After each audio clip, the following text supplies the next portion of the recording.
Bonsoir à tous, bienvenue sur Public Sénat. Ravi de vous retrouver pour un nouveau numéro d'On va plus loin. Au programme ce soir, notre grand débat autour de la stratégie gouvernementale sur les aides au carburant.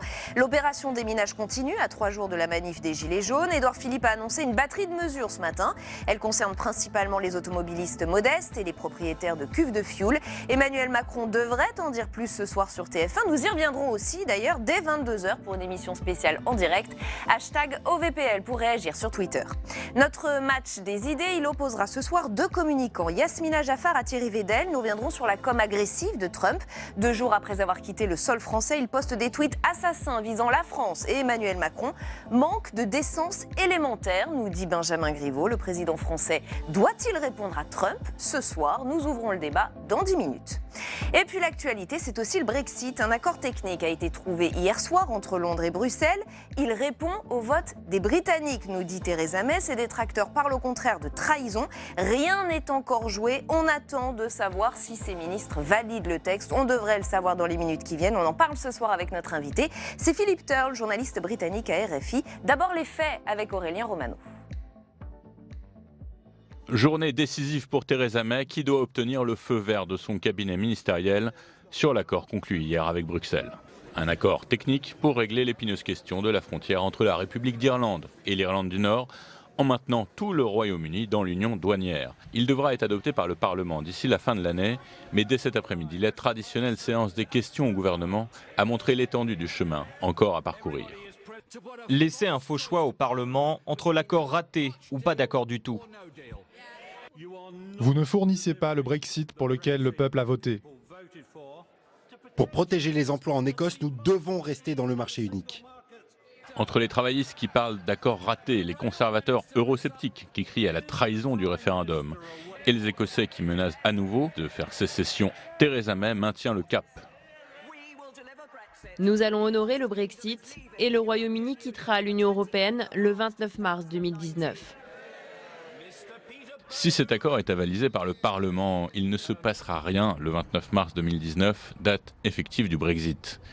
Les négociations pourraient continuer bien longtemps encore entre le Royaume-Uni et l'Union européenne. Et on va aller plus loin dans l'entretien avec nous ce soir. Philip Turle, bonsoir. Merci d'avoir accepté notre invitation. Vous êtes journaliste britannique à RFI. Theresa May est censée prendre la parole dans les minutes qui viennent. On saura si oui ou non elle a réussi à convaincre ses ministres. Un mot d'abord de ce retard. Ça prend beaucoup de temps. Elle était censée prendre la parole plus tôt. Finalement, ça prend beaucoup de temps. Comment vous interprétez cela? Oui, vous savez, quand vous devez convaincre et ceux qui sont pour un Brexit dur, à savoir qui veut quitter l'Union européenne sans aucun accord pour retrouver la souveraineté totale de la Grande-Bretagne, ceux qui veulent rester encore membres de l'Union européenne et ceux entre les deux qui sont un peu pour le Brexit et un peu pas pour le Brexit, ouais, c'est bien il faut quand même convaincre tout le monde. Donc ça explique ce retard. Là, ce qu'on a attendu aujourd'hui, pour le moment, à ma connaissance, il n'y en a pas eu, c'est des démissions de certains ministres dans le gouvernement de Theresa May qui ne sont pas du tout d'accord avec cet accord qu'elle a réussi à obtenir avec Bruxelles. Alors, pour l'instant, Paris juge l'accord encourageant. De ce que l'on sait de cet accord dit technique, est-ce que selon vous, il n'a pas encore été dévoilé, mais il y a eu des fuites. Que vaut cet accord selon vous? Alors, c'est quand même un pavé de 500 pages qu'il faut éplucher. On ne l'a pas encore vu pour la totalité, mais il y a eu, comme vous dites, des fuites. La majeure partie, c'est que ce qui clochait depuis des mois avec le Brexit, c'est l'histoire de la frontière entre l'Irlande du Nord et la République irlandaise. Pour la simple raison que le jour où la Grande-Bretagne s'en va, l'Irlande du Nord, qui fait partie du Royaume-Uni, ne sera plus membre de l'Union européenne et la République irlandaise le sera toujours. Donc, est-ce qu'on construit une frontière ou pas? Et ni la République irlandaise ni les Irlandais du Nord le souhaitent, pour deux raisons. D'abord pour les histoires commerciales et deuxièmement parce qu'ils ont peur d'un relancement des troubles de la guerre civile qu'on a connue pendant une trentaine d'années entre les républicains et les loyalistes en Irlande du Nord. Tous ces combats, ces luttes ont été terminées avec l'accord de Vendredi Saint en 1998. Donc, pour le moment, personne personne ne veut cette frontière, mais si on part de l'Union européenne, on est obligé de construire une frontière quelque part. Donc la première proposition, c'est qu'on laisse l'Irlande du Nord dans la union douanière, comme ça, pas de frontière, mais les loyalistes en Irlande du Nord, le DUP, qui fait partie du gouvernement, qui soutient le gouvernement de Theresa May, a dit non, nous ne sommes pas d'accord. Donc maintenant, la proposition qui est acceptée par Bruxelles, c'est que la totalité du Royaume-Uni reste membre de la zone douanière pendant une période à déterminer, on ne sait pas pour combien de temps, mais ça laisse la libre circulation de marchandises entre l'Union européenne et le Royaume-Uni. Donc, il n'y aura pas de frontière fixe entre l'Irlande du Nord et la République irlandaise. Juste avant cette réunion avec ses ministres, Theresa May a déclaré ceci: ce que nous avons négocié est un accord qui répond au vote des Britanniques. Est-ce que vous êtes d'accord avec cela, alors qu'on a plutôt le sentiment que ce serait un Brexit un peu plus doux, finalement? Alors, ça dépend comment vous l'interprétez, ce que dit Theresa May. Pour les Brexiteurs, ceux qui veulent un Brexit dur, ils disent que cet accord, c'est le pire, parce qu'on n'est pas dans l'Union européenne, mais on est encore sous le contrôle de l'Union européenne. Donc on doit... Donc c'est un Brexit... Voilà, on doit accepter les règlements de l'Union européenne en ce qui concerne la vente et l'achat des marchandises, mais on n'a plus notre mot à dire sur l'organisation de cette zone douanière. Donc elle n'a pas vraiment répondu au vote des Britanniques. Donc elle n'a pas vraiment répondu, mais elle dit, mais en contrepartie, nous allons gérer l'immigration nous-mêmes, nous allons avoir le contrôle de nos frontières, nous allons reprendre le contrôle de nos lois, et tout ça, ça va se faire après le 29 mars de l'année prochaine. Donc, c'est exactement pour cette raison que l'Union est en faveur du Brexit. Mais il faut quand même sauvegarder les entreprises britanniques et en particulier les entreprises de fabrication de voitures. Boris Johnson est très clair. L'ex-ministre des Affaires étrangères nous dit ceci: la bonne chose à faire serait d'aviser la Première ministre que cela ne sera pas acceptable à la Chambre des communes ou pour le peuple britannique, parce que l'accord ne remplit manifestement pas le mandat que le peuple britannique lui a donné en juin 2016. Parce qu'il y a aussi cette étape du Parlement, et quand bien même elle arriverait à convaincre ses ministres là, en ce moment même ou cet après-midi, ça pourrait ne pas du tout passer au Parlement. Vous savez, on est dans une situation loufoque où vous avez les pro-Brexit, ceux qui veulent absolument partir de l'Union européenne, et les anti-Brexit, ceux qui veulent absolument rester dans l'Union européenne, qui se réunissent en ce moment pour dire non à l'accord que Theresa May vient de signer avec Bruxelles. C'est quelque chose d'inouï que moi, je ne pensais jamais voir. Donc, vous avez raison. Elle a, premièrement, à convaincre son cabinet aujourd'hui. C'est pour cette raison que nous avons le retard. Parce que et absolument. Et on apprend à l'instant, d'après des médias britanniques, que cela va durer encore 1 heure. Voilà. Donc, c'est pas facile. Elle a déjà été, comme on a vu tout à l'heure dans le reportage, devant la Chambre des communes tout à l'heure pour répondre aux questions. C'était très houleux. Et donc, elle reste très ferme en disant, nous allons répondre, nous allons donner au peuple le Brexit qu'ils ont demandé en 2016 et qui sera effectif à partir du 29 mars de l'année prochaine. Le gros problème pour Theresa May, c'est pas aujourd'hui. Elle doit convaincre son cabinet. Peut-être qu'elle le fera. Le plus gros problème, c'est qu'elle doit convaincre la Chambre des communes, tous les parlementaires britanniques. Et une grande partie est pro-Brexit, donc ils ne sont pas d'accord avec ce qu'elle vient de signer avec Bruxelles. Une grande partie qui est anti-Brexit ne sont absolument pas du tout d'accord en disant c'est encore pire parce qu'on n'a plus notre mot à dire sur l'organisation de notre commerce avec l'Union européenne alors qu'on reste sous les lois de l'Union européenne. Et les autres qui disent mais c'est le pire des deux mondes, on n'a pas le Brexit qu'on... D'après ce que vous décrivez, c'est quasiment mission impossible alors. Voilà, c'est presque mission impossible. Alors la seule chose qu'elle peut espérer, Theresa May, c'est qu'elle sait que le temps passe. Elle sait que c'est quand même mieux d'avoir un accord sans aucun accord, parce que vraiment le pire scénario pour la Grande-Bretagne, c'est qu'elle part de l'Union européenne en mars prochain, sans accord du tout, et on retombe sous les règles de l'Organisation mondiale du commerce. Et là, ce serait quand même catastrophique pour l'économie britannique. Tony Blair, qui est une voix qui compte tout de même en Grande-Bretagne, appelle les députés à refuser tout accord et à renverser Theresa May pour provoquer de nouvelles élections et redonner la parole au peuple. Est-ce que c'est un scénario envisageable? Redonner la parole au peuple en lui redemandant si oui ou non il a envie d'appartenir à l'Union européenne? Il y a deux choses. La première, est-ce que Theresa May risque d'être renversée? C'est pas sûr, parce que vous savez que le Parti conservateur n'a pas de majorité dans la Chambre des communes, mais ils veulent absolument rester au pouvoir. Donc si les conservateurs décident de renvoyer Theresa May de son propre poste de Premier ministre, ils vont déclencher les élections générales qui ne sont pas sûrs de gagner. Et donc ça ouvre la porte aux travaillistes et à Jeremy Corbyn, le chef du Parti travailliste. Donc ça, c'est le scénario que les conservateurs veulent absolument éviter. Ce qu'ils peuvent faire, c'est de dire, voilà, nous rejetons l'accord que vous venez de signer avec Bruxelles, donc il faut un nouvel accord, à ce moment-là, on vous demande de partir, on nomme un nouveau Premier ministre, et à ce moment-là, on va peut-être demander à ce nouveau Premier ministre de demander un nouveau référendum. Mais on est loin de là. Donc, Theresa May a toujours refusé un deuxième référendum pour la simple raison, elle a dit on a voté en 2016, et le peuple a voté pour partir, et donc c'est le vote du peuple, on va le respecter, pas de deuxième référendum. En quelques secondes, quoi qu'il arrive, le lien entre le Royaume-Uni et l'Union européenne est rompu? Pas complètement, parce que les choses sont tellement compliquées qu'il ne faut jamais dire jamais que la Grande-Bretagne va rester dans l'Union européenne. Il y a encore une mince espoir que tout ça ne marche plus, qu'il y a un deuxième référendum, que les gens votent en faveur du maintien de la Grande-Bretagne dans l'Union européenne. C'est extrêmement compliqué, mais là, tant les choses sont faites, on est plutôt en direction d'un départ en mars prochain, mais on ne sait pas trop comment pour le moment. Et on attend toujours de savoir si Theresa May a réussi ou pas à convaincre ses ministres, et on sait que ce n'est qu'une première étape. Merci infiniment Philippe Turle d'être venu analyser cette situation très complexe pour nous Français, journaliste britannique pour RFI. Merci beaucoup. OVPL continue avec le match des idées. Il va opposer Yasmina Jaffar à Thierry Védel. On va revenir sur les tweets assassins de Donald Trump contre Macron et la France. Cette agressivité du président américain mérite d'être analysée. Emmanuel Macron doit-il lui répondre très directement, très franchement, défendre les Français, ou doit-il au contraire l'ignorer? On se pose toutes ces questions juste après ce sujet de Cécile Sixou. Il n'a pas perdu de temps. À peine rentré de Paris, Donald Trump s'est attaqué à la France dans une série de tweets particulièrement virulents. 4 messages où il s'en prend vivement à Emmanuel Macron et notamment à sa faible cote de popularité. Il critique également les taxes trop élevées sur l'importation de vin américain en France. Injuste, selon lui, cela doit changer. Mais la charge la plus virulente concerne l'idée du président français de créer une armée européenne. Comment ça a marché pour la France?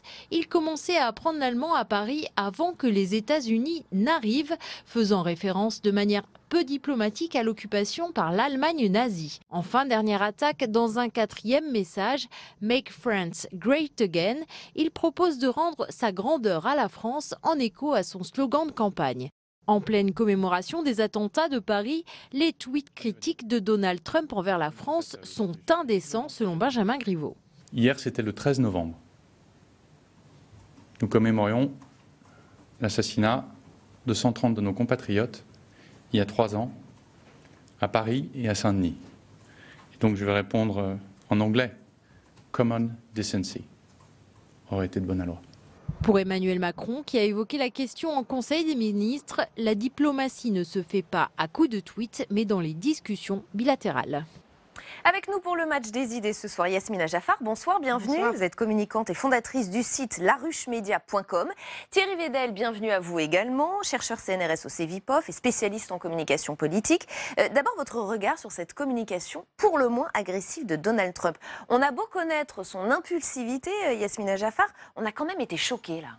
Oui, à force, on peut se dire qu'on a l'habitude, mais non, vraiment là c'était choquant parce qu'on a senti que c'était quelque chose d'épidermique, qu'il était vexé. Ça remonte peut-être à avril dernier quand le président de la République français était face au Congrès et qu'il a été très applaudi. Ça remonte aussi peut-être à la terminologie autour du nationalisme et populisme. Donc il réagit épidermiquement de façon pas très calculée, mais en fait je pense que c'est calculé. Parce qu'il parle à sa base aussi. Et il a une façon de communiquer par le tweet 140 signes, c'est monsieur 140 signes, pour pouvoir simplement dire à sa base, regardez, je suis proche de vous, je suis en campagne éternelle, et je prépare peut-être même ma réélection. Je suis capable de parler de la même manière que vous le faites avec les médias nouveaux, d'interagir avec le monde entier. Et je promets d'en découdre si jamais on me défie. Voilà, donc c'est une façon de prouver un petit peu plus sa force internationale. Et il se moque complètement du qu'en dira-t-on. Thierry Védel, vous êtes d'accord? C'est une communication absolument orchestrée, finement orchestrée, même destinée à sa population. Et peu importe les pots cassés en termes de diplomatie. Oui, je ne sais pas si quelqu'un peut contrôler Donald Trump. À une époque, je crois juste au dernier moment de la campagne, je crois que son équipe de campagne avait essayé de contrôler ses tweets parce que ça devenait très très dangereux. Voilà, et je crois qu'il est vraiment hors contrôle de quiconque. Moi, je serais assez d'accord. C'est finalement à qui s'adresse-t-il? Est-ce que ça a vraiment de l'importance, ces tweets? Et En effet, je crois qu'il s'adresse avant tout au système politique américain, à sa base électorale. La grande force de Trump, ça a été toujours d'entrer en résonance avec une partie de l'électorat américain qui était relativement négligée, à la fois par les républicains et les démocrates. N'oublions pas que la victoire de Trump, c'est aussi des démocrates touchés par la crise, notamment dans certains États industriels qui ont voté Trump. Voilà. Donc je crois qu'il entre en résonance avec finalement des tweets assez simplistes, mais à chaque fois les gens se disent « Ah oui ». Voilà, c'est un peu ce qu'on pense. Alors, hier, après cette série de tweets, au cours d'un déjeuner organisé par l'Association de la presse présidentielle, un conseiller d'Emmanuel Macron a déclaré ceci. Est-ce qu'un haussement d'épaule est une réaction ? Pour lui, les tweets de Trump étaient, je cite, effectivement, faits pour les Américains, sinon ils ne seraient pas écrits en anglais. Et puis, il y a eu la réaction de Benjamin Griveaux, porte-parole du gouvernement, qui, lui, déplore, je le cite toujours, un manque de décence élémentaire. Est-ce que pour vous, les réactions côté français sont suffisantes ? C'est un peu circulé, il n'y a rien à voir, mais est-ce que ça suffit ? Non, du tout. Ce soir, il y a une allocution importante d'Emmanuel Macron. Je regrette qu'elle soit faite sur un porte-avions parce que l'idée, c'est de renouer le lien avec les Français. Donc, un porte-avions, ça me paraît un peu froid, mais parenthèse mise à part, non, ça n'est pas suffisant. Donc, j'espère que ce soir, il va y avoir une réponse. Alors, pas un tweet, bien sûr, il ne faut pas répondre de la même manière et rentrer dans cette valse vulgaire.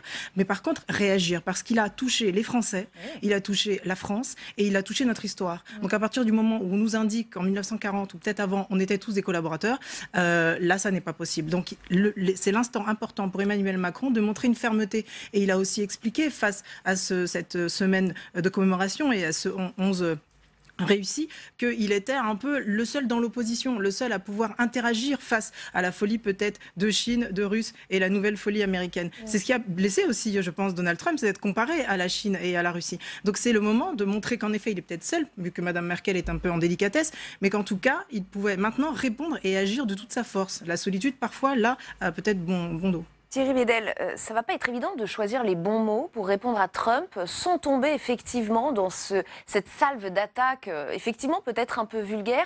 Qu'est-ce que vous conseilleriez au chef de l'État si vous aviez à conseiller dans cette situation ? C'est très difficile parce qu'on est hors des codes de la diplomatie d'abord, qui est généralement beaucoup plus pacifique, quitte à parler la langue de bois, et hors des codes de la communication.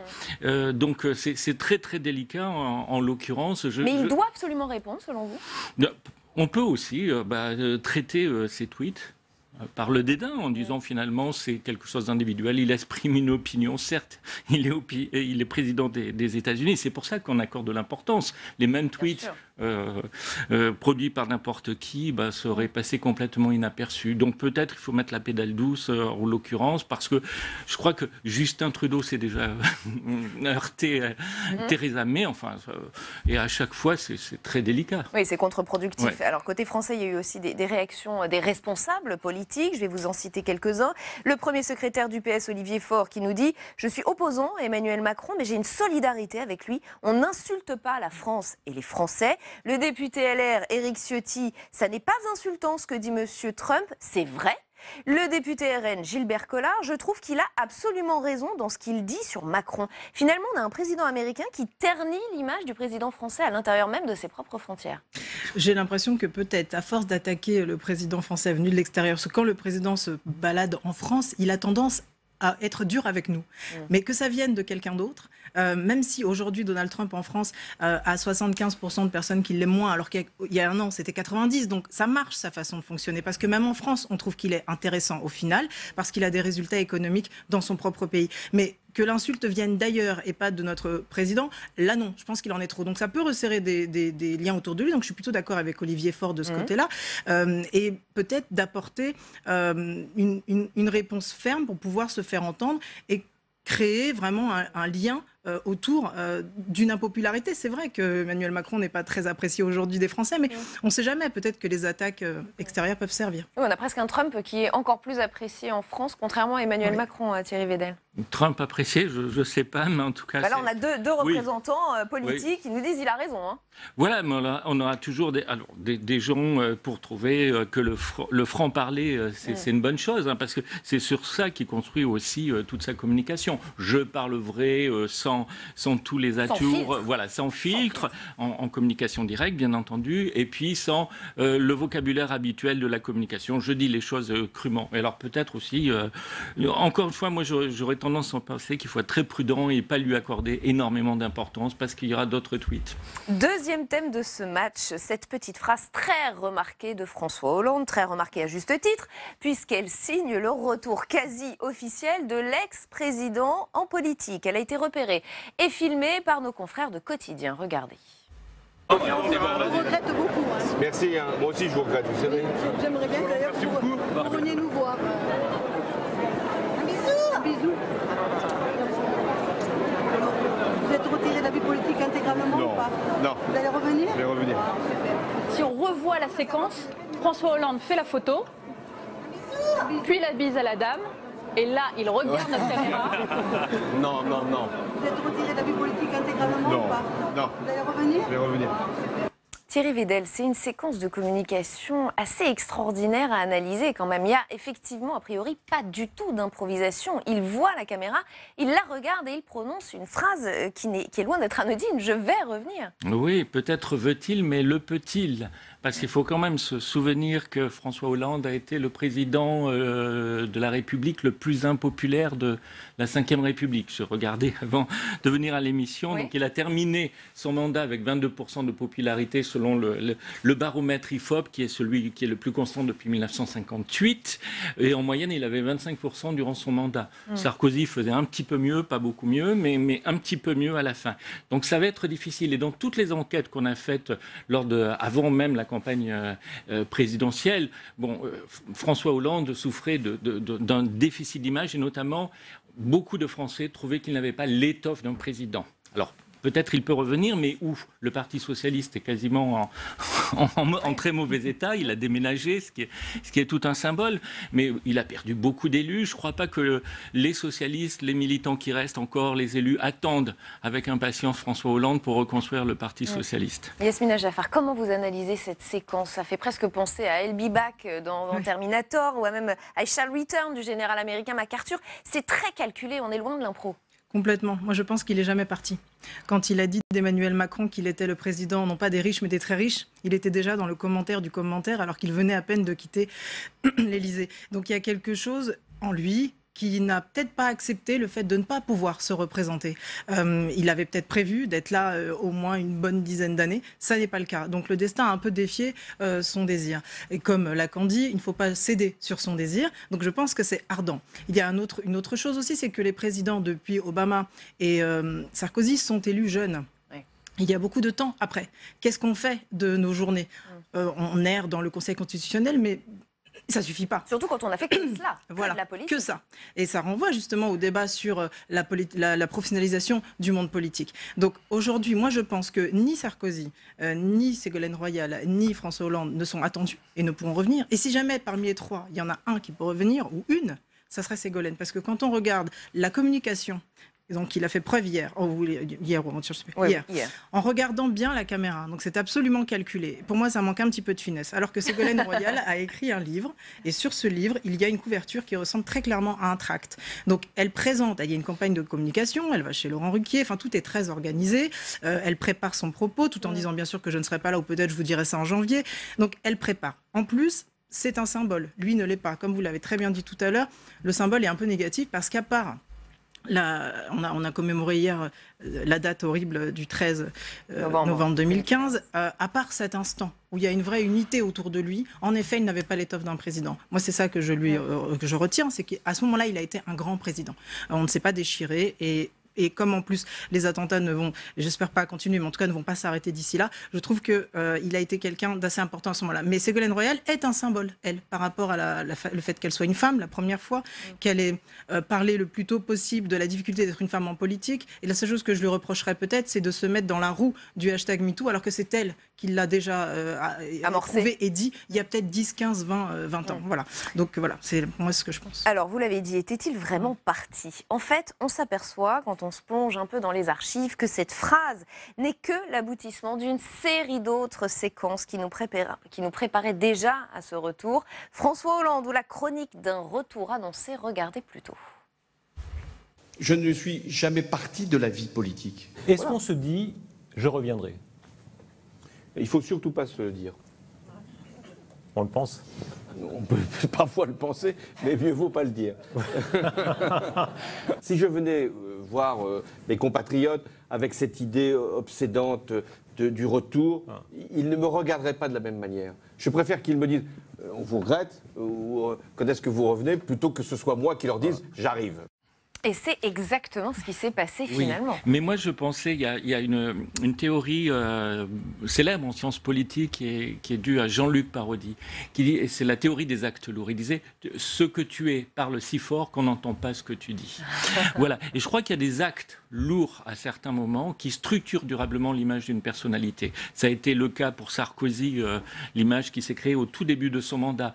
Fabius aussi, rappelez-vous, l'affaire du sang contaminé. Et ensuite, toutes les tentatives, malgré la communication parfois sophistiquée qui est déployée, ne peuvent pas arriver à redresser l'image. Ça imprègne très durablement. Et je crois que sur François Hollande, ça va être très très très difficile. Alors, il a sûrement envie de revenir, mais sur quoi il peut se baser? Alors, j'imagine, comme il signe beaucoup de signatures, et c'est un succès de librairie son livre, certes, et ça pose toute la question de comment on arrive à mesurer l'opinion publique et les changements, la dynamique de l'opinion publique. Est-ce qu'un succès de librairie, c'est un indicateur suffisant? Là, pour le coup, je ne crois pas. On a l'exemple Nicolas Sarkozy. Ça a été un ratage total. Son retour a été raté. À chaque fois que quelqu'un a tenté de revenir, ça n'a pas fonctionné. Valéry Giscard d'Estaing a tellement tenté et finalement, ça n'est pas possible. Même si Emmanuel Macron parlait de l'ancien monde, les Français ont vraiment besoin de nouveautés. Et ces noms-là ont été beaucoup trop empruntés. Il y a une rupture, et cette rupture, elle n'est pas en France simplement, elle est dans le monde entier, cette rupture, avec les élites, une défiance par rapport aux politiques qui ont professionnalisé leur mandat. Donc non, je pense qu'il n'y a pas vraiment d'espoir. Maintenant, c'est difficile d'enterrer. Et puis il y a un aspect générationnel, comme vous le disiez, parce que je crois qu'il y a une aspiration aussi à avoir de nouvelles générations de responsables politiques. Bien sûr, et il faut maintenant que cette génération ait du charisme et un peu de bagou. Voilà.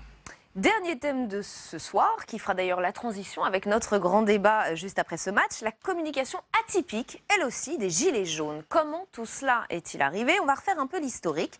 Première grosse alerte, le 17 septembre, 40 millions d'automobilistes lancent l'opération Coup de pompe pour dénoncer ce qu'ils appellent la surtaxation des carburants. Le 10 octobre, 2 chauffeurs routiers originaires de Seine-et-Marne lancent sur Facebook un événement intitulé « Blocage national contre la hausse du carburant ». C'est le fameux 17 novembre. Et puis le 12 octobre, Priscilla Ludowski, l'auteur de la pétition pour une baisse des prix du carburant à la pompe, partage l'événement, relance sa pétition et atteint le 1 million de signatures. Finalement, ils ne sont pas du tout passés par les canaux de communication traditionnelle, Yasmina Geffar. Comment on analyse une telle émergence d'un tel mouvement? Justement, c'est un tel mouvement, une telle émergence, mais c'est nouveau. Les médias s'intéressent aux phénomènes nouveaux. Comment mesurer l'impact que ça aura samedi prochain? On ne sait pas du tout, parce qu'on est dans l'expectative. Ils ont utilisé, en effet, Twitter, Snapchat, WhatsApp Facebook, pour se faire entendre, Facebook pour se faire entendre. Il n'y a pas de leader. On parlait de Priscilla, mais il n'y a pas de leader. Il y a eu, je crois qu'elle s'appelle Jacqueline... Oui. Voilà. Donc il y a tous les jours un nouveau leader, un nouveau représentant qui ne se représente pas en tant que tel, mais on a décidé, nous, peut-être médias, qu'ils allaient être des nouveaux représentants. Parce qu'on en cherche des leaders. Voilà, exactement. Ils nous sortent de nos habitudes. Donc, qu'est-ce qu'il va se passer réellement le 17? Est-ce que ça peut faire pchit avec des débords incroyables et des accidents, ou est-ce que ça va être pacifiste, intelligent, poli? On ne sait pas du tout. C'est une nouveauté, c'est totalement inédit. Mais il faut se méfier de la loupe média. Vraiment, il faut s'en méfier. Ouais.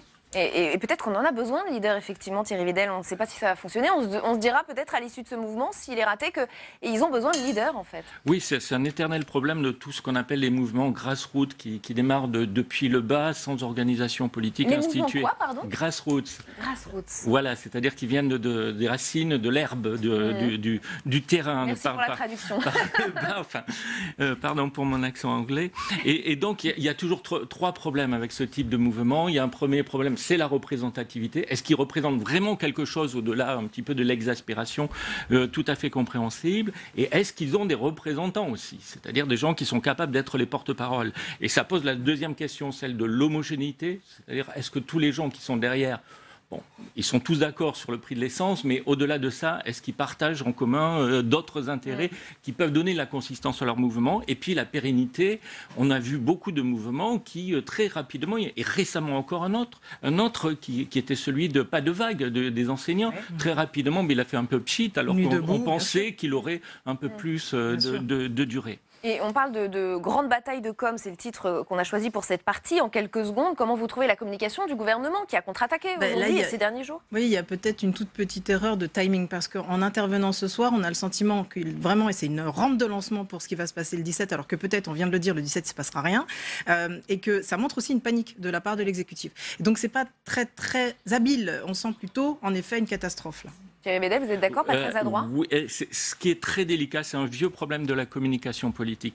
Vous avez d'un côté quelque chose qui se passe, qui est dans un registre très émotionnel, des gens qui réagissent, et il y a une réponse qui doit être celle du gouvernement, mais peut-être elle est encore trop prématurée, qui est dans le domaine de la rationalité, des chiffres, des catégories abstraites. Et il faut... C'est ça la difficulté pour le gouvernement, attendre un petit peu, marquer de la compassion, de l'intérêt, de l'écoute, avant même d'apporter des réponses qui sont très théoriques. Merci beaucoup à tous les deux d'avoir participé à ce match des idées. On va plus loin, continue avec le grand débat. N'hésitez pas d'ailleurs à réagir sur Twitter avec le hashtag OVPL. On va revenir donc sur cette affaire des Gilets jaunes qui a provoqué, on l'a dit, l'annonce d'une salve de mesures en faveur des ménages modestes. Chèque énergie élargi, doublement de la prime à la conversion. Le gouvernement est-il à la hauteur des enjeux sociaux et environnementaux? On va essayer de répondre à ces questions avec nos invités après ce sujet de Jonathan Duprier. Pour calmer la colère des Français, Édouard Philippe dévoile son arsenal. Une série de mesures censées limiter l'impact des dépenses en énergie sur le pouvoir d'achat. Premier geste du gouvernement, instaurer une super prime à la conversion pour les foyers modestes. Nous allons développer massivement la prime à la conversion automobile. Aujourd'hui, vous avez des primes à la conversion, elles peuvent monter à 2 000 €. Nous allons faire en sorte que pour les 20% des Français les plus modestes, une super prime soit créée qui permettra de passer à 4 000 €. À cela s'ajoutent d'autres aides. D'abord, les conditions d'éligibilité au chèque énergie seront élargies. 5,5 millions de Français pourraient en bénéficier contre près de 3 actuellement. Une prime pour se débarrasser des chaudières au fioul d'ici à 10 ans sera mise en place, ainsi qu'un système d'indemnité kilométrique étendu aux gros rouleurs. Des mesures bien insuffisantes pour Laurent Wauquiez. Le président des Républicains dénonce un arsenal trop faible. Ce qui a été annoncé ce matin, c'est 500 millions d'euros de subventions. Je résume, parce que c'est toujours bon de temps en temps de prendre un peu de recul. On va nous mettre des petites subventions pour financer des hausses massives de taxes. Il fallait quand même y penser. Mais jusqu'où est-ce qu'on va aller dans l'absurdité? Pour certains sénateurs, le gouvernement laisse une nouvelle fois les classes moyennes de côté. Depuis plus de 2 ans maintenant, les classes moyennes sont laissées pour compte. Elles sont considérées comme celles qui accepteront toutes les mesures. Il y a une forme de totale incompréhension. Le financement de ces mesures sera pris en charge par le budget de l'État. Toutefois, Matignon ne précise pas comment ces nouvelles dépenses s'intégreront dans un budget 2019 déjà contraint. Avec nous pour le grand débat dont on va plus loin ce soir, Ladislas Poniatowski, bonsoir, sénateur LR de l'Eure, bienvenue à vous. Jean-Baptiste Djebari, bonsoir. Député La République En Marche de la Haute-Vienne. Éric Decomont, bonsoir, avocat spécialiste en droit routier, président de l'Association des avocats de l'automobile. Et Corinne Lepage, bonsoir et bienvenue à vous également, présidente de CAP 21, le rassemblement, ancienne ministre de l'Environnement. Avant d'en venir aux détails des annonces du gouvernement, je voudrais votre avis général sur la gestion de ce dossier. On est à 3 jours de la manif des Gilets jaunes, Ladislas Poniatowski. La pression populaire a semblé forcer le gouvernement à revoir sa copie. C'est comme ça qu'il faut voir les choses. On a eu un exécutif acculé. En tous les cas, on a eu l'impression d'un exécutif qui n'écoutait pas beaucoup, qui n'entendait pas beaucoup. Mais je suis peut-être un petit peu faussé parce que je suis un élu d'un département rural. Et en ruralité, c'est vraiment un problème grave. Oui, mais c'est important de l'entendre. Non, mais la voiture, c'est l'instrument de travail, c'est celui qui vous permet d'aller voir votre médecin, emmener vos enfants à l'hôpital, aller à l'école, au collège. C'est indispensable. Et donc, dans la France rurale, ils ont vraiment eu l'impression d'être totalement face à un front, pas du refus, un front d'incompréhension devant cette grogne qui est quand même très sévère. Et à mon avis, on le verra samedi prochain. Corinne Lepage, on a entendu Louis Alliot chez Rassemblement National déplorer, je le cite, des décisions prises dans l'urgence pour pallier une grogne sans plan à grande échelle. C'est ce que vous pensez aussi? Vous parlez des mesures annoncées ce matin par le Premier ministre. Elles vont dans la bonne direction, mais elles ne sont pas, à mon avis, à la mesure du problème. Parce que derrière cette colère, il y a quand même un sentiment de très grande injustice. Monsieur le sénateur Poniatowski en parlait au niveau de la ruralité, mais je dirais que c'est plus général. C'est-à-dire que les gens ont le sentiment d'être matraqués fiscalement et de manière très injuste. Or, si on peut consentir de faire des efforts, on ne le fait qu'à la condition de penser que c'est juste et également réparti. Et je pense que ça ne l'est pas. Bon, ceci dit, moi, je ne vais pas prendre position contre la taxe carbone parce que je suis pour. Je ne vais pas prendre position contre l'égalisation du prix du diesel et de l'essence parce que je suis pour. Et je trouve un peu dommage que des gens qui étaient pour soient subitement contre. Voilà, donc je pense qu'il faut de la cohérence. Mais globalement, en revanche, vous nous dites que ça va dans le bon sens. Sur les mesures, oui, et puis elles ont été prises avant, ces mesures-là. Enfin, je veux dire, elles n'ont pas été prises ce matin. Par contre, là où je trouve qu'il y a vraiment quelque chose qui ne va pas, c'est que ça va ramener des sommes astronomiques à l'État, puisque ça va faire jusqu'à 10 milliards, et là, les mesures représentent 500 millions. Donc, voilà. Oui, mais à la condition que ça aille aux gens pour leur permettre de changer, et notamment de changer de véhicule. 4 000 euros, ça ne suffira pas pour un certain nombre de gens, c'est tout à fait clair. Jean-Baptiste Djebbari, je vais vous laisser répondre évidemment à tout cela dans un instant. Je voudrais terminer ce tour de table avec votre point de vue, Éric de Caumont, sur ce plan annoncé ce matin par Édouard Philippe. Manifestement, et j'abonde dans le sens de ce qui a déjà été dit, du moins dans l'ensemble, c'est qu'effectivement, moi ce qui me chagrine, c'est que le but poursuivi, personne ne peut être contre. Il est extrêmement noble. Il s'agit effectivement d'écologie. L'écologie, c'est l'avenir. Il n'y a pas d'avenir sans prise de conscience écologique. Bon, à partir de ce moment-là, c'est pas parce qu'on est tous d'accord sur le but à poursuivre qu'il faut faire n'importe quoi, n'importe comment, en ne prenant pas en compte effectivement les spécificités des territoires et de la ruralité, en prenant des mesures, si ce n'est dans la précipitation, du moins totalement insuffisantes. Vous savez, quand on vous dit on va vous donner entre 1 000 et 5 000, on est arrivé à 5 000 ce matin euros, pour le remplacement pour les gens modestes pour acheter un véhicule soit électrique, soit hybride, c'est bien. Vous connaissez le premier prix d'un véhicule électrique ou hybride. Et il faut compter 20 000 euros. Donc à partir de ce moment-là, on vous dit, tenez, on va vous donner 5 000 euros, vous allez faire reprendre votre diesel dont personne ne veut plus. Bien entendu, parce que ça n'a plus aucune valeur sur le marché. C'est inutilisable dans quelques années. Ça sera interdit partout en France. Donc, on va vous laisser récupérer une misère chez le concessionnaire qui va vous vendre une belle voiture hybride à 15 000 ou 20 000 euros. Et à partir de ce moment-là, vous vous débrouillez pour trouver les 10, 12 000 qu'il faut de plus pour pouvoir passer. Et je dirais même qu'il y a quelque chose qui m'a encore plus choqué dans ce que j'ai entendu ce matin. C'est que j'ai entendu dire que, même si la prime sera moins conséquente, de 4 000 ou de 5 000, si j'ai bien compris, pour les ménages modestes, on vous autorise à bénéficier de cette prise si vous achetez un véhicule d'occasion diesel. Et là, je dis, mais on marche sur la tête. Parce que peut-être que c'est vrai. Oui, bien sûr, il y a des diesels plus vertueux parce qu'ils sont plus récents que les anciens. C'est déjà moins pire. Mais vous vous rendez compte qu'à l'heure actuelle, Paris s'apprête à interdire définitivement le diesel. Et la grande métropole parisienne, les 70 communes, ont déjà annoncé que de toute façon, c'était fini pour le diesel à terme très bref. Et ça va gagner toutes les métropoles de province. Donc ça veut dire, on vous dit, achetez une diesel, on vous aide. Et puis dans quelques années, de toute façon, il faudra encore en racheter autre chose parce que ça ne marchera plus. On va aller dans le détail des mesures dans un instant, mais je suis sûre que Jean-Baptiste Djebbari a envie de répondre à toutes les critiques, manque d'écoute, mesures insuffisantes, précipitées. Qu'est-ce que vous nous répondez ce soir ? Peut-être dire d'abord que le point de départ, c'est quand même de considérer, et ça je pense que tout le monde peut être d'accord autour de la table, que le pétrole, c'est une énergie qui est chère. C'est une énergie qui est produite à l'étranger, qu'on ne maîtrise pas en plus dans un environnement du Moyen-Orient qui est instable. Et c'est une mesure qui est polluante, en tout cas c'est une énergie qui est polluante et qui emporte des conséquences graves, voire gravissimes sur la pollution de l'air, donc notre santé. Et ça, je pense que l'objectif sur lequel nous ne transigeons pas, c'est bien sûr la fiscalité écologique qui permet d'accompagner ce mouvement vers la sortie des énergies fossiles. Nous avons cherché à faire deux choses. D'abord, effectivement, enrichir la prime à la conversion, qui fait exactement ce que vous dites, mais contrairement à vous, je considère que pouvoir changer, rajeunir le parc, même effectivement en achetant un véhicule diesel qui pollue moins, qui coûte moins cher, pour faire la transition. Et vous savez qu'en France, plus de la moitié des véhicules en circulation consomment plus de 7 litres au 100.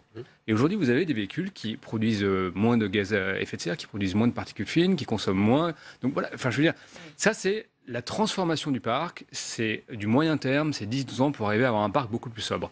Et après, il y a les mesures, je finis vraiment d'un mot, les mesures qui visent à toucher deux publics qui sont des publics prioritaires pour nous, et je suis élu en Haute-Vienne, donc un territoire vraiment rural, des mesures qui visent à faciliter le paiement de la facture énergétique pour les plus modestes, c'est autour du chèque énergie, et effectivement à trouver, à régénérer le barème kilométrique pour les petites cylindrées, pour ceux qui sont les actifs gros rouleurs, pour le dire comme ça. Je pense que nous adressons le fond de la grogne, et on voit bien que autour du 17 novembre, c'est agrégé plein de contestations un peu multiples. Et on l'a largement confuse. abordé sur Public Sénat d'ailleurs. Je voudrais juste qu'on s'arrête effectivement sur cette mesure qu'on appelle la super prime à la conversion, censée aider les Français à se doter de véhicules propres. Selon une étude révélée par Le Monde, le dispositif favoriserait surtout l'achat de voitures diesel dans 47% des cas, de voitures à essence dans 46% des cas, principalement d'occasion à 60%, contre 7% de véhicules électriques. Ça n'est pas un problème, nous dit en substance François de Rugy, interrogé par Public Sénat. Le dispositif atteint sa cible. Écoutez. Dans tous les cas, ce sont des voitures qui polluent moins, qui consomment moins et qui coûtent moins cher aux automobilistes à l'usage. Et c'est ce que nous avons voulu. Problème, son de cloche un peu différent 2 heures plus tôt du côté d'Agnès Buzyn, ministre de la Santé. Il faut effectivement que cela permette d'aller vers plus de véhicules propres. Écoutez. Il me semble très important, si cela est vraiment possible aujourd'hui, de revoir les critères effectivement qui font que les gens bénéficient de cette prime à la conversion, car l'objectif c'est d'aller vers des véhicules hybrides ou électriques, en tous les cas plus propres, et le diesel doit clairement disparaître aujourd'hui de nos acteurs routiers. Corinne Lepage, on revient à se demander si cette super prime est vraiment écolo. Moi je me bats... Monsieur Poniatowski doit s'en souvenir, ça fait 25 ans que je me bats pour qu'on sorte du diesel, précisément à cause des impacts sanitaires que ça peut avoir. Donc très franchement, je ne comprends pas bien qu'on encourage les gens, je suis d'accord avec M. de Coumont, qu'on encourage les gens à aller acheter des diesels. Ça me paraît un peu ridicule. Il faudrait qu'ils n'achètent en fait que de l'essence ou des hybrides, mais c'est vrai que les hybrides et les électriques, c'est cher. Alors, peut-être pas 20 000 le premier prix, c'est probablement les Zoé et tout ça, c'est quand même un peu moins cher que ça, mais c'est vrai que c'est quand même cher. Parce que le problème des véhicules électriques, il faut être quand même conscient d'un certain nombre de choses, c'est que tout ça, ça me donne le sentiment d'une précipitation. Alors, je sens que vous allez me répondre, c'est parce qu'ils n'ont rien fait avant, que maintenant, il faut qu'on se dépêche et qu'on se bouge un peu plus. Et là, je suis assez d'accord avec vous. On ne peut pas dire que ça a beaucoup bougé depuis le Grenelle de l'environnement, depuis un certain nombre d'autres étapes. Et peut-être qu'on est forcé de rattraper un peu ce retard, peut-être à marche forcée, mais le problème, c'est qu'il ne faudrait pas que les grognards des territoires, ils crèvent à force de la marche forcée. C'est ça le problème. Mais il y a une chose qui est sûre et certaine, c'est qu'effectivement, le véhicule de remplacement propre, c'est effectivement l'hybride ou l'électrique. Bien. L'hybride, c'est dans les 20 000 quand vous voulez effectivement un hybride. Un électrique, ça peut être moins cher. Mais le problème qu'on a encore à l'heure actuelle, c'est l'autonomie des véhicules électriques. Parce que le véhicule électrique comme deuxième véhicule urbain, c'est génial. Pour les administrations, pour un certain nombre de distributeurs, de livreurs en zone urbaine, c'est évidemment la solution idéale. Mais si vous voulez effectivement partir en week-end ou en vacances au-delà d'un certain nombre de kilomètres avec votre véhicule électrique, c'est terminé, c'est mort. Vous ne pouvez pas le faire. J'ajoute qu'il faut se projeter tant qu'à faire, essayer de rattraper le retard, à plus long terme. Parce que moi, je veux bien une France remplie de véhicules électriques. Pourquoi pas ? Je précise juste 2 choses. C'est que premièrement, pour ça, d'après les estimations, il faut qu'on construise environ 9 centrales nucléaires supplémentaires. Ça n'a pas l'air d'être dans l'air du temps. Il faut demander à M. de Rugy, je ne crois pas que c'était son programme. Deuxièmement, il faut savoir aussi qu'une voiture électrique, elle n'est pas si écologique que ça. À l'usage, si. En ville, oui, elle émet rien. D'accord. Sauf que donc, il y a une centrale nucléaire qui lui fournit son électricité et que par ailleurs, il faut produire de la batterie électrique et puis il faut la recycler après. Et ça, c'est un énorme problème dont je ne suis pas sûr qu'il ait vraiment été pris en compte sur une grande échelle. Jean-Baptiste Djebari et ensuite Ladislas Poniatowski. Alors, plusieurs choses. D'abord, ces mesures s'articulent avec non seulement la loi mobilité, qui dira un certain nombre de choses, effectivement, sur l'aménagement du territoire, les bornes. Il y a un très bon rapport qui a été remis par la Commission de régulation de l'électricité sur le sujet, qui envisage très concrètement comment et pour qui déployer ces bornes. Ensuite, ça se phase avec la programmation pluriannuelle de l'énergie. Nous allons dire un certain nombre de choses, à la fois effectivement sur les carburants, sur ce que nous mettons aussi en place sur la rénovation énergétique, l'efficacité énergétique des bâtiments et sur le mix électrique. Et je m'inscris un peu en faux sur ce que vous dites parce que nos calculs nous disent qu'on peut avoir 8 millions de véhicules électriques à horizon 20 ans à consommation, c'est-à-dire un mix électrique constant. Enfin, selon... Il y a 40 millions d'automobilistes. Absolument, mais 8 en 15 ans, vous voyez que c'est quand même une transition qui est majeure. C'est un bon début. Mais je vous disais, moi, dans mon exemple, si nous passons tous à l'électrique, pourquoi pas, si on arrive à obtenir l'autonomie, si on solutionne la problématique écologique de la fabrication et du recyclage des véhicules électriques en fin de vie, il va falloir faire rouler 40 millions de véhicules. Et là, je pense qu'on n'a pas les moyens sans avoir de l'énergie supplémentaire et l'énergie éventuellement nucléaire, c'est la plus facile. Renouvelable, très probablement. Et par ailleurs, il y a une vraie filière de recyclage des véhicules dans un second temps, dans une seconde vie, auprès des véhicules utilitaires légers. Ça, il y a plusieurs startups françaises qui développent ces technologies. Moi, je crains qu'avec ce débat, on soit totalement à côté de la plaque. Alors, dites-nous. Comment voulez-vous que ceux qui sont en train de préparer leur gilet jaune écoutent les deux ministres qu'on vient d'entendre et écoutent véhicules hybrides, batteries, PPE et autres, mais ils s'en fichent éperdument. Et on fait de la contre-publicité, de la contre-information, de la contre-éducation sur les taxes écologiques. Ils ne pensent qu'à une seule chose. Ils pensent qu'à une seule chose, c'est qu'ils n'en peuvent plus de payer des impôts. Ça vient juste après tout le reste. Ça vient après l'augmentation de la CSG pour les retraités. Ça vient après l'augmentation des factures d'électricité, de gaz, de tabac, du forfait hospitalier. Et boum, l'essence et le gazole leur tombent sur le nez. Et eux, ils n'ont que ça en tête. Le reste, mais notre débat est très intéressant. C'est des sujets que nous connaissons par cœur l'un et l'autre. J'étais le rapporteur de tous les textes de loi quand j'étais député sur l'énergie. Et depuis que je suis sénateur ici, ce sont que des sujets qui sont passionnants. Et on peut en débattre longtemps. Mais eux, ils s'en fichent. Ils s'en fichent éperdument. Et c'est pour ça qu'ils risquent d'être assez violents samedi, car ils ont l'impression que, ils expriment un ras-le-bol énorme et qu'on est en train de détourner le débat, on tente de détourner l'attention. On essaye d'aller plus loin, on essaye de voir des pistes, on a raison, mais en ce moment, ils ne sont pas capables d'écouter et d'entendre un débat intelligent comme celui qu'on essaie d'avoir. C'est pas ça qui les intéresse du tout. Il y a quand même quelque chose deux choses. D'abord, une petite réaction sur ce qui était dit. Moi, je crois que l'avenir est beaucoup à la décentralisation énergétique, notamment à la campagne. Que à partir de là, il y aura un espèce de complexe entre la voiture et la maison. Par exemple, photovoltaïque, vous stockez la nuit dans votre voiture et vous repartez le lendemain matin. Donc moi, je pense qu'on ne va pas forcément avoir 9 centrales nucléaires de plus pour faire ça. Mais ce que je voulais vous dire, ce qui me paraît intéressant, je suis assez d'accord avec ce que vient de dire M. Poniatowski, c'est que quand vous regardez un peu l'histoire, on a eu l'essence beaucoup plus chère que ce qu'on a aujourd'hui. Là, on est autour d'1,40 € et des brouettes. On est monté à presque 2 €. Mais on est les plus chers d'Europe aujourd'hui. Hein. Même les Italiens on est deuxième. font moins bien. Non, ça y est, on est Mais M. Poniatowski parlait de la goutte d'eau. Oui, non, mais j'entends bien. Mais justement, ça met de l'eau à son moulin, si je puis dire. Si les gens réagissent si mal à un prix qui n'est pas le plus élevé que celui qu'on a connu quand même. Hein. On a eu bien pire que ça. Et en plus, ça baisse un peu. Notamment le prix du bruit baisse. Oui. Cette semaine, ça a baissé de 3 à 5 centimes selon les carburants. Si je puis me permettre, c'est que... Donc il y a bien un ras-le-bol qui est plus global. Il y a eu plus cher, effectivement, comme prix, mais là, ce qui est nouveau, c'est que le prix du gazole rattrape le prix de l'essence. C'est pas l'essence qui a baissé, c'est le gazole qui a monté. Or, la France est suréquipée en diesel parce qu'on a défiscalisé le diesel et que depuis des dizaines d'années, notamment pour favoriser l'industrie automobile française qui était leader en matière de diesel, on a incité les Français à se doter de diesel, ce qui fait qu'on a une majorité de véhicules diesel en France, qui fait qu'à la limite... Et ce qui met en colère les Français, c'est qu'effectivement, je ne sais pas le chiffre exact, mais à 55-60%, ils sont possesseurs de diesel. Avant, ils étaient 15 ou 20 centimes en dessous de l'essence. Et eux, avec un prix, vous avez tout à fait raison, qui n'est pas le plus élevé, tant pour l'essence, sans doute que pour le gazole, ça va vérifier quand même, qu'on n'ait jamais eu. Les gens à 60%, 55% en France qui roulent en diesel, eux, ils voient une sacrée différence, alors que ceux qui roulent à l'essence, effectivement... Ils ne sont pas si choqués que ça parce qu'ils ont vu pire, je suis d'accord. Jean-Baptiste Djebari.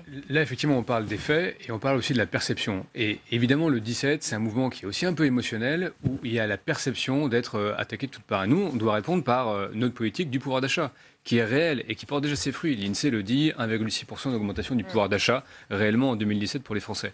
En augmentant les revenus, c'est notamment l'effet des baisses des cotisations, 200 € par an en moyenne, en diminuant les impôts sur les ménages, c'est à peu près 6 milliards d'euros cette année, et c'est assez massif, et c'est à peu près également 200 € par an, et en luttant contre l'inflation, parce que c'est comme ça qu'on amortit un peu le pouvoir d'achat. Ça, c'est ce qui va venir.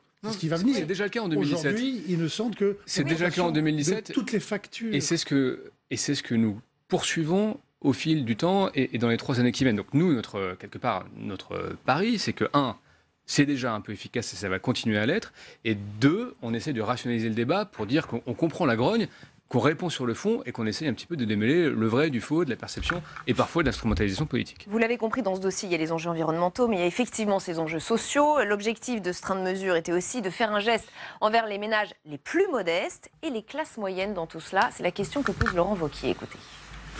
Comme d'habitude, le plan qui a été annoncé par le Premier ministre laisse de côté les classes moyennes.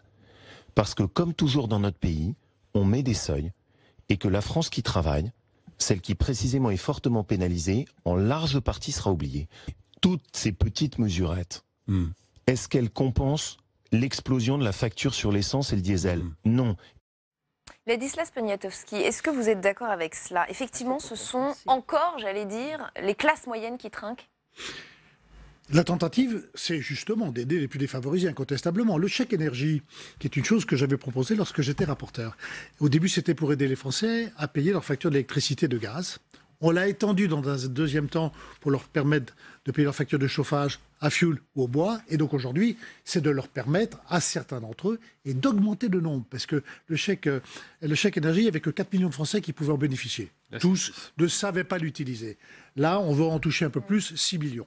Toujours, théoriquement, les Français les plus modestes. Oui. Ce ne sont pas les classes moyennes. Mais c'est un instrument qui n'a pas marché. Le volet intéressant, c'était d'aider les Français, ceux qui voulaient, les plus modestes, faire des travaux d'économie d'énergie dans leur appartement. Et là, fiasco complet, parce que c'est un truc compliqué. Les gens, quand ils voient la feuille, toutes les questions auxquelles il faut répondre et autres, eh bien, ils sont découragés et ils ne font pas les travaux. Et les sommes, mais non, mais surtout les sommes sont des petites sommes individuellement. Et ça aide à peine. C'est comme le coup de main de la région Hauts-de-France. C'est une des mesures envisagées, pas prise encore par le gouvernement, de donner un petit coup de main qui est pas beaucoup, mais qui est 25 € par mois aux plus défavorisés. Oui, essayons, même si c'est modeste, même si c'est une goutte, même si ça n'apporte pas grand-chose. Mais vous savez, la seule vraie bonne mesure, c'est de diminuer la taxe. On a voulu faire croire que l'augmentation, c'était dû à cause de l'augmentation du brut. Quand vous payez votre facture d'essence ou de gazole, 60%, ce sont les taxes qui vont dans la poche de l'État. Et ça a rapporté en 2017 36 milliards, ça va probablement rapporter en 2018 38 milliards. C'est là-dessus qu'il faut diminuer. Arrêtons de chercher des mesurettes de tous les côtés. Diminuer ces taxes. Et là, si vous voulez désamorcer ce mouvement de colère qui va durer, qui ne va pas s'arrêter le 17, eh bien, diminuons les taxes. Je voudrais vraiment qu'on s'arrête sur cette question. Oui, allez-y, Jean-Baptiste Djebbari, sur cette question des classes très défavorisées et des ménages modestes aussi. Moyens. C'est juste, et en même temps, les 3/4 de l'augmentation, ce n'est pas les taxes, c'est l'augmentation du prix du baril de pétrole. Moi, je reviens d'un point sur les mesures, notamment qui vont permettre d'améliorer l'efficacité énergétique et de payer la facture. Il y a une mesure très forte sur les chaudières, et notamment les chaudières à fioul, parce que ça, en ruralité, vous payez facilement 2 000 € par an pour pouvoir vous chauffer. Ce que nous allons mettre en place, et ça fera partie de la PPE, c'est non seulement d'augmenter le dispositif, de financer le remplacement de la chaudière, de financer ce qui n'était pas fait jusqu'à présent, les frais d'installation et le dépôt de la Q-Fuel. Ça, c'est extrêmement concret. Alors, c'est peut-être pas sexy à vendre sur un plateau de chez BFM, mais ça vaut le coup d'explication. Merci parce de ne pas nous citer, nous, parce que nous en parlons. Et justement, voilà, je fais le judo. Le distinguo. Mais c'est extrêmement concret pour les Français, notamment en ruralité, mais ça veut dire qu'il faut faire toute l'explication et dire réellement ce que nous faisons. Moi, je suis en désaccord avec M. Poniatowski. Je pense qu'il faut absolument qu'on a intérêt sur tous les plans à réduire notre facture pétrolière, sur tous les plans. Que ce soit notre dépendance énergétique, que ce soit pour des questions géostratégiques, prendre tous les sujets, je ne parle pas de la pollution, on a intérêt à réduire notre facture. Bon, donc, une des manières de le faire, c'est effectivement le prix. Donc moi, je ne suis pas pour détaxer ou pour aider les gens à payer la facture. Par contre, je suis pour aider beaucoup plus les gens à permettre de réduire leur quantité. C'est-à-dire de ne pas jouer sur le prix, mais sur la quantité. Quand vous permettez à quelqu'un de changer sa chaudière, ne serait-ce que simplement la chaudière, même pas forcément le procédé pour la chauffer, et que vous lui permettez de gagner 30% de produits dans l'année, eh ben c'est une sacrée économie. Si vous lui permettez de passer d'un véhicule qui fait 8 litres au 100 à un véhicule qui fait 4 litres au 100, vous pouvez avoir le même prix il n'empêche que la quantité va considérablement réduite. Acheter le véhicule. Mais c'est pour ça, M. Poniatowski, que je défends l'idée que ce supplément qui va dans les poches de l'État n'y reste pas et reparte dans la poche des ménages précisément pour permettre le changement. Je crois que c'est là où on a vraiment un volet. Vous avez aussi les certificats d'économie d'énergie, personne n'en parle de ça. C'est quand même un moyen formidable qui ne coûte pas un centime aux gens. Hein. C'est 1 euro. Ça n'a marché qu'avec les entreprises. Vous savez très bien. Pas seulement. Il y a les précarités énergétiques, ça marche. Hein. Moi, je synthétiserai un peu ce qui vient d'être dit en faisant remarquer qu'effectivement, oui, il faut qu'on aille tous dans la même direction, c'est-à-dire des véhicules. Moi, je ne suis pas trop partisan de l'étape intermédiaire du diesel moins polluant. Je pense que c'est une bêtise quand on voit quelles sont les mesures qui sont prises maintenant pour mettre totalement un terme à la circulation du diesel en France et dans les grandes métropoles à échéance très brève, très très brève. Donc je pense que passer par cette étape-là, c'est encore compliquer les choses, ça va encore coûter de l'argent, il va encore falloir rajouter pour les ménages les plus modestes de l'argent, et puis après ça, dans 4 ou 5 ans, on vous dira, votre diesel, maintenant il faut passer à l'électrique. Je pense qu'il vaut mieux aller tout de suite aux véhicules vertueux. Et moi, ce que je dis, c'est quelque part, si vraiment, on ne peut pas faire autrement que de maintenir les taxes telles qu'elles sont, ne serait-ce que dans un objectif écologique, et j'allais dire peut-être un choc psychologique, écologique. Au moins, puisque le gouvernement nous dit, ces sommes-là, c'est pas fait pour nous désendetter, c'est pas fait pour le budget général, c'est pas fait pour faire autre chose, c'est fait pour assurer la transition écologique, ok. C'est vrai qu'il y a ce doute, il y a cette crise de confiance. Ça vous rapporte combien? Ça vous rapporte combien? Vous avez combien de plus dans vos poches grâce à ça? Très bien. Eh bien, cette somme-là, vous allez l'utiliser pour permettre effectivement la transition écologique, les ménages modestes, le changement de voiture, le changement de mode de chauffage. Or, les mesures qui nous sont annoncées ce matin, d'après ce que j'ai pu entendre dire, ça représente 10% du gain obtenu par l'augmentation de la taxe. Jean-Baptiste Djebbari, vous avez remarqué qu'il y a cette crise de confiance? Il y a un peu de désinformation sur le sujet du budget, notamment du ministère de la Transition écologique et solidaire. Le produit de la taxe, la TICPE, c'est 34 milliards. Le budget du ministère, c'est 34 milliards. Vous savez que sur la taxe, à peu près la moitié, 12 milliards, sont alloués aux collectivités territoriales. Et c'est comme ça qu'on fait un budget. Il y a des taxes qui sont affectées, puis il y a un budget qui finance des choix politiques. Et le budget du ministère, il a augmenté d'1 milliard cette année, c'est 34 milliards, c'est massif. C'est peut-être pas encore assez, mais c'est massif et on fait plein de choses. Donc moi, je veux rétablir cette vérité qui consiste à dire qu'on pique de l'argent aux Français pour le mettre ailleurs. On investit massivement sur la transition et par ailleurs, on vit quand même en France depuis 40 ans à crédit, puisque tout ce qu'on collecte comme impôt et comme taxe n'est pas compensé par ce qu'on dépense. On dépense toujours plus depuis 40 ans qu'on collecte. Vous êtes d'accord, Corinne Lepage? Il y a un peu de désinformation autour de ça? Non, moi parce que je crois que d'abord on ne peut pas faire une analogie complète entre le ministère de la Transition énergétique et écologique, qui aujourd'hui couvre énormément de secteurs. Ça couvre l'énergie, ça couvre les transports.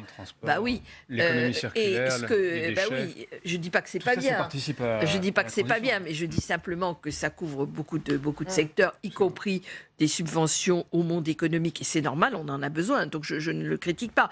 Mais ce que je dis, c'est que si vous voulez que les Français puissent vraiment, et tous les Français, puissent vraiment s'associer à ce mouvement, il faut qu'on les aide, eux, pas le ministère, eux. C'est-à-dire que ça aille dans leur poche à eux, qu'ils puissent se payer une autre chaudière, une autre voiture, etc. Voilà, c'est simplement ça. C'est extrêmement concret, c'est très concret. Moi, je ne suis pas vraiment d'accord. Quand vous dites que le budget du ministère de l'écologie va à la politique de la transition énergétique, oui, mais ne dites pas que le produit des 2 taxes principales sur l'essence et le gazole vont à l'écologie. Pas du tout. La grande majorité de ces 36 milliards vont totalement ailleurs. Et d'ailleurs, dans la colère, si vous les écoutez bien, là, vous avez bien fait votre boulot, vous, les journaux et les télés. Non, merci, non, mais qu'est-ce qu'ils disent? Ils disent, on les voit bien dans ce qu'on appelle les trottoirs. Ils disent, on ne sait pas où va tout ce fric. Ils n'ont pas tort, parce que ce fric est noyé dans d'autres dépenses de l'État et pas du tout dans les dépenses écologiques. Le français, vous ne le changerez pas, il est bourré de bon sens. Et cette réaction spontanée, elle est compréhensible. Il est bourré de compréhensible. Et donc le budget de l'État, ça finance l'emploi, l'éducation, la défense, la sécurité. Et ça, je crois que c'est simplement notre richesse collective d'essayer de le faire comprendre. Redoublons de pédagogie sur le sujet. Et c'est la fin de ce grand débat. Merci à tous les 4. En 5 secondes peut-être? Oui, il y a malheureusement une gagnante dans tout ce débat. c'est celle qui est en train de prendre le tête de la course pour les européennes, Marine Le Pen. Merci à tous les 4 d'avoir participé à ce grand débat. C'est la fin de cette émission. Mais attention, on se retrouve en direct à nouveau dès 22h tout à l'heure sur Public Sénat. Emmanuel Macron, vous le savez, s'exprime ce soir dans le 20h de TF1 sur les carburants et sur tout un tas d'autres sujets.